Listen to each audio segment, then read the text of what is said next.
I don't see bust. I see Super Bowl. I don't know what the bust is. Nothing. It's, here's what I know, man. We all know what every team ought to have that, right? Every team ought to be like, man, what are you playing for? You're playing for a Super Bowl. So we're no different than that. But hearing that come from my coach, it means a lot because I've been working and I've been putting in work ever since the season ended. So it feels good hearing that. I just want to win. I don't got no personal stuff. I just want to win, We done won last year without me doing anything, so I ain't got no goals of doing nothing but just winning. What's your reaction?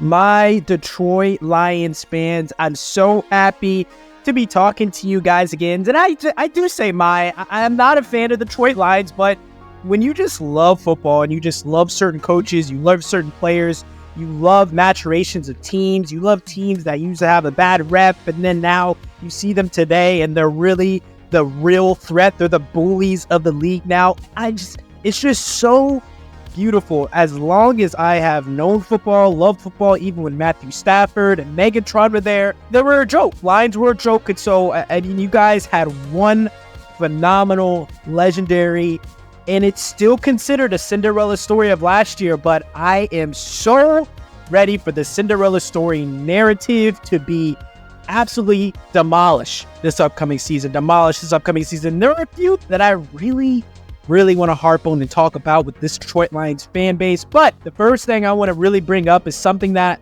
myself, Real Friends of Football, we are bringing to the channel in this upcoming season is more discussion, more discourse, and we want to build an actual community. And what I want to do also is just in the comment section, you guys are so great at having good debates and discussion and discourse. I want you guys to put RFF Lions in your comments if you have a great question that you want us to go over, or if you have a statement that you have on your heart and you really want to get out to the Detroit Lions public to see if the general public agrees with you guys, or you guys want to see if you have an irritating comment that you think a lot of people aren't going to like.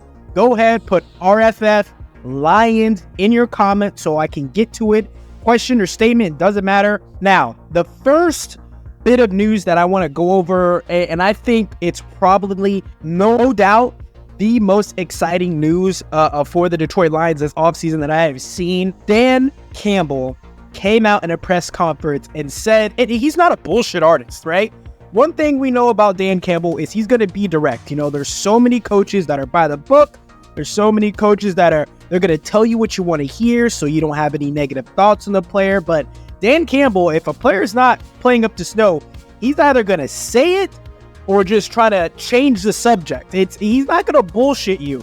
And so Jameson Williams, J-Mo, Waymo, whatever you want to call him, is getting a lot of legitimate praise from Dan Campbell and just how he has matured. That is the quote that is being passed around is maturity.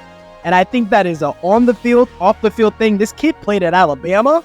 So you already understand if you're going to survive within Nick Saban, he played at Ohio State and Alabama. And if you're going to go to those two prestigious colleges, your work ethic is going to be in line. And so a player of his aptitude, his athleticism, his gifts that he has to be maturing, and Dan Campbell is also saying, it's in all areas he's getting better at. And I know, catching the hard balls, the difficult ones, that's one that I hope he's really gauging in on. Dan Campbell says, every part of his game is getting better. And why wouldn't you guys be jumping up for joy? I still believe this to my heart of hearts. And I understand I'm going to get ran through the mud. I'm going to get shitstormed. I get it. And I have nothing against Amon-Ra St. Brown at all. Nothing. But if all things considered, and you can get this Jameson Williams freak of nature acclimated with Jared Goff beautifully, whether it be end arounds, play action passes over the head, just straight up stop and goes, whatever it is. If this kid gets it, and if Jared Goff can work with him and they can really bring up a beautiful connection, I genuinely think Jameson Williams is going to be a top wide receiver in the National Football League. I don't know what it is. I always get, trashed when I bring it up to my friends. I made a trade for him in our fantasy league, in our Dynasty Fantasy League for Real Friends of Football. I made an aggressive trade for him last year. I was able to get him. And there was no guilt. There was no hesitation. He was offered. I don't even remember what the trade was exactly, but I had to give up quite a bit. I had to give up quite a bit to get Jameson Williams, and I believe in this kid so much. I just think he had a tough break with his, ACL that got torn against Georgia in the national championship game, and I 100% believe that if he played that whole game, Alabama would have beaten him. And I'm pretty sure it was a national championship game that injury had happened. He was a deep strike down the middle of the field. Bryce Young hit him one time, and I'm pretty sure that it was either the SEC championship or the national championship. But yeah, I also just believe that the kid is he's a freak of nature, man. And I genuinely don't know what his player comp is. But like I said, if he can get things right, this offense is going to take an angle, an approach that is just going to be scary to see if all things click. And I know the backfield is just getting bigger and better. This offensive line is just getting more in tune, and everything just seems to be clicking. And usually I have a thing of doubt, right?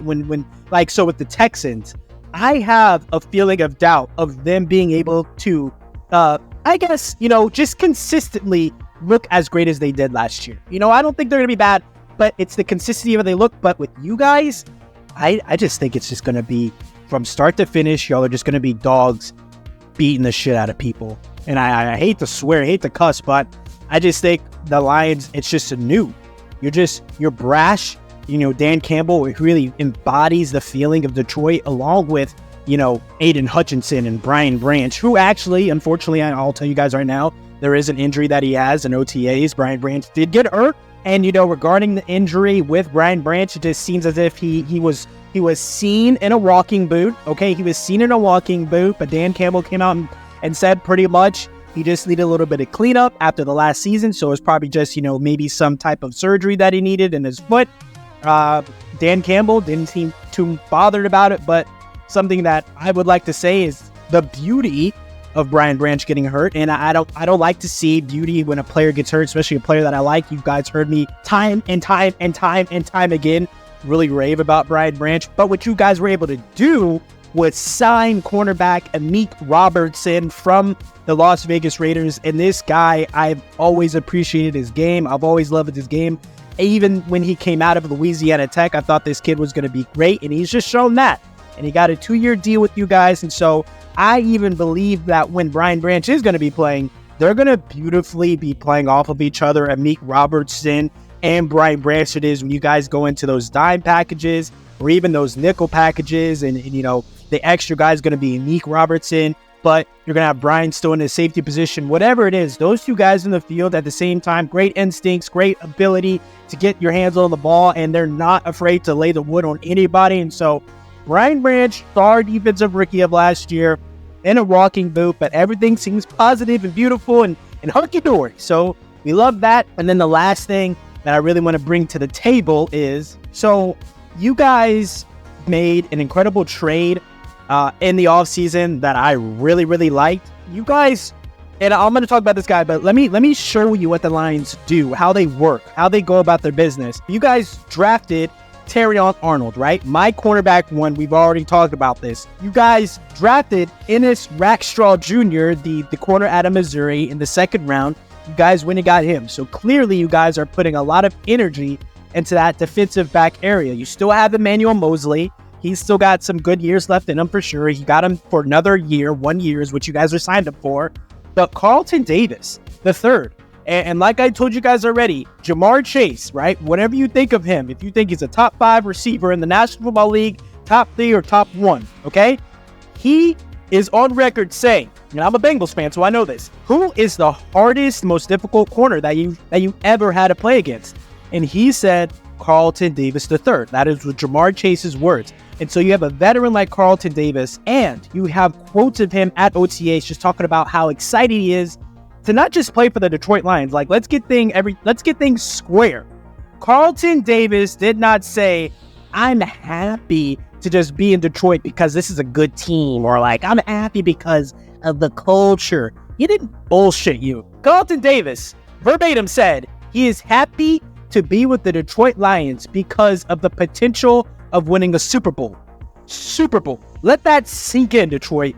Super Bowl is where Carlton Davis's eyes are set upon. And so to make that trade, to make that transition, and to make that acclimation into the defensive back room, that's where everybody's head is going to be at.